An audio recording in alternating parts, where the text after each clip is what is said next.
Pernah kebayang nggak kalau tantangan terbesar di dunia pertanian itu justru jadi peluang bisnis paling menguntungkan? Nah, hari ini kita bakal bongkar habis-habisan cetak biru untuk mengubah kerugian hasil panen menjadi keuntungan yang luar biasa. Kita akan bedah bareng, langkah demi langkah, gimana caranya mengubah sesuatu yang sering terbuang jadi emas buat bisnis Anda. Coba deh, perhatikan angka ini, 20–30%. Ini bukan sekedar angka di layar loh, ini adalah kerja keras petani, sumber daya alam kita, dan ya, potensi keuntungan yang hilang begitu saja setiap tahun. Banyak banget kan? Sekarang gimana kalau kita putar cara pandangnya? Gimana kalau angka tadi itu sebetulnya bukan masalah, tapi sebuah undangan? Iya, undangan buat para calon pengusaha kayak Anda untuk melihat sebuah kesempatan emas yang selama ini tersembunyi di depan mata. Oke, kita masuk bagian pertama. Yuk, kita gali lebih dalam lagi. Potensi apa aja sih yang sebenarnya terkunci di dalam kerugian pasca panen ini? Jadi, pasca panen itu apa sih? Gampangnya gini, ini tuh semua proses yang terjadi setelah panen, mulai dari sortir, dicuci, dikemas, disimpan, sampai didistribusikan. Nah, disinilah momen penentuannya. Di fase inilah nilai sebuah produk bisa meroket atau malah anjlok. Oke, setelah kita paham masalahnya, sekarang waktunya kita ngomongin solusi. Kunci buat membuka semua potensi ini cuma satu kata, perencanaan. Dengar kata perencanaan mungkin kedengarannya agak membosankan ya, tapi jangan salah, perencanaan pasca panen ini bukan sekedar urusan administrasi, anggap aja ini senjata rahasia bisnis Anda. Inilah cara Anda mengubah hasil panen biasa menjadi produk premium yang dicari-cari pasar. Terus, seberapa besar sih dampaknya? Coba bayangkan, dengan perencanaan yang matang, kita bisa memangkas kerugian itu sampai lebih dari setengahnya. Ini benar-benar bisa mengubah hitung-hitungan bisnis dari yang tadinya mepet jadi untung besar. Dan ini bukan cuma soal menekan kerugian loh, tapi ini juga tentang menciptakan nilai tambah. Cuma dengan sentuhan pengolahan dan kemasan yang lebih baik, nilai jual produk Anda itu bisa naik bahkan sampai 2 kali lipat loh. Ini investasi yang keuntungannya langsung kelihatan.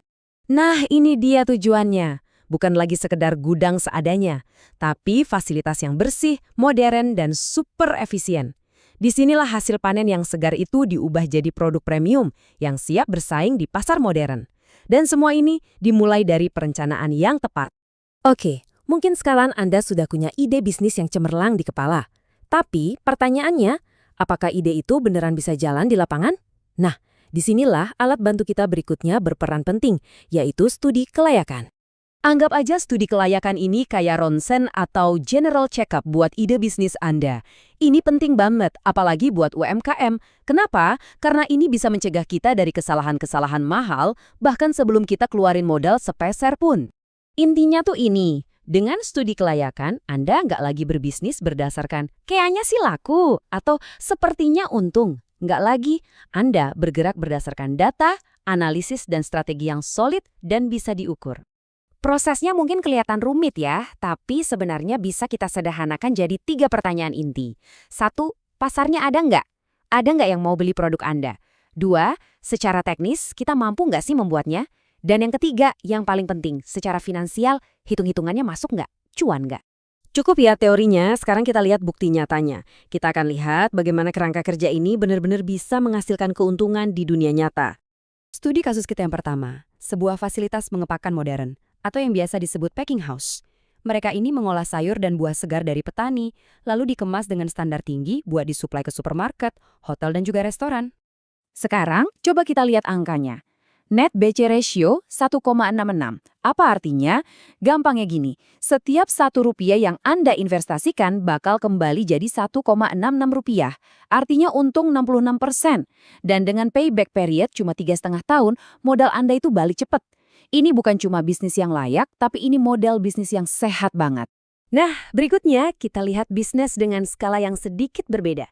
Penggilingan padi mini di tingkat desa. Tujuannya sederhana aja, yaitu membantu petani lokal supaya gabah mereka punya nilai jual yang lebih tinggi. Dan lihat deh hasilnya, IRR atau tingkat pengembaliannya hampir 20%. Angka ini menarik banget loh, jauh di atas bunga deposito bank. Dan yang lebih hebat lagi, modalnya bisa kembali hanya dalam waktu kurang dari 2,5 tahun.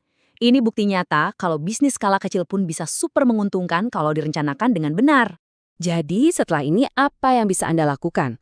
Mulai dari langkah-langkah praktis, coba deh riset pasar di sekitar Anda.